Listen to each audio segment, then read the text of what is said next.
Welcome to the Polite Conversations podcast, where every episode is focused on civility, decorum, and good manners. And I'm your lovable, non-controversial host, Ina. If you know me, you know I definitely don't like to ruffle any feathers at all. And you've got Jon fucking Stewart mocking people for accurately calling it fascism because he claims it's all done legally and within the system. So how can it be fascism? You won't believe how Hitler came into power, guys. He used democracy to dismantle everything. So I guess by this metric, Hitler wasn't doing any fascism then either because he was working within the confines of the system. In fact, as Time magazine puts it, Hitler vowed to destroy democracy through the democratic process, and he did. And Goebbels had observed a few years earlier, the big joke on democracy is that it gives its mortal enemies the tools to its own destruction. Now here's Jon Stewart talking about how it's not fascism because it's operating within the rules. Is it an abuse of pardon power? I don't know. But that is his constitutional power. Again, for some reason, we have given presidents the power of a king. And then we say, oh, by the way, with that power, you're not going to get all like kingly and shit on us, right? To put that in constitutional terms, if I could, don't hate the player. Hate the founding fathers. That's not... Why do we even have it? Because I don't know if you've met Donald Trump. He pushes shit.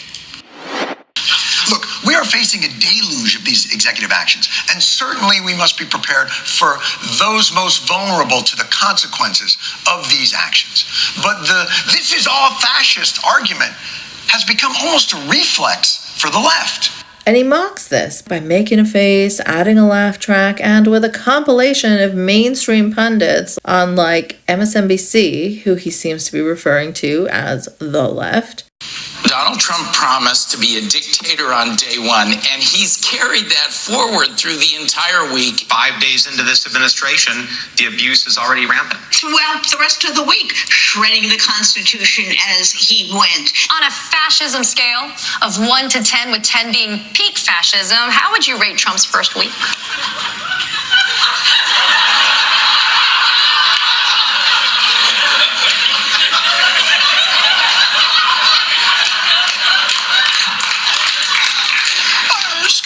Mussolini to the Holocaust.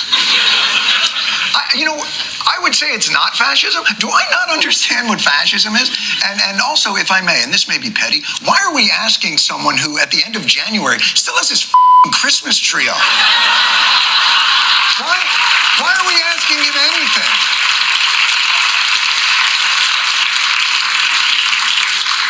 You know who used to leave their Christmas tree up all the time?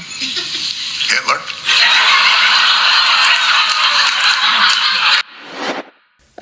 Like, I get that he's a comedian, but there's a way to make jokes, even in the worst moments, but you have to punch up, not down. Not make the butt of your joke the people who are terrified by what's happening.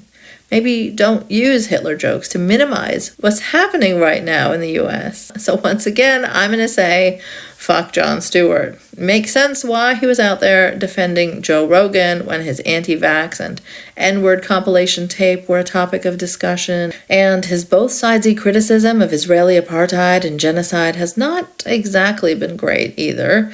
I mean, sure, be a comedian and make jokes, but make your jokes good. Not excuses for Trump, for fuck's sake. Now look, I have a lot of fear that as this term goes on, things are going to get a little fascisty. And we must be vigilant. But part of vigilance is discernment. Republicans control the House, the Senate, the executive, and the judiciary. And just about every move that has been made till this point, we have granted them electorally. It's our fault. And the constant it's just our fault. Yes, I agree. The system is fucked. The Democrats themselves are completely uninspiring and don't provide enough of an alternative to Trump. But with things like, I don't know, the Electoral College, you can definitely make a case for it, like, not being a democratic or fair fight.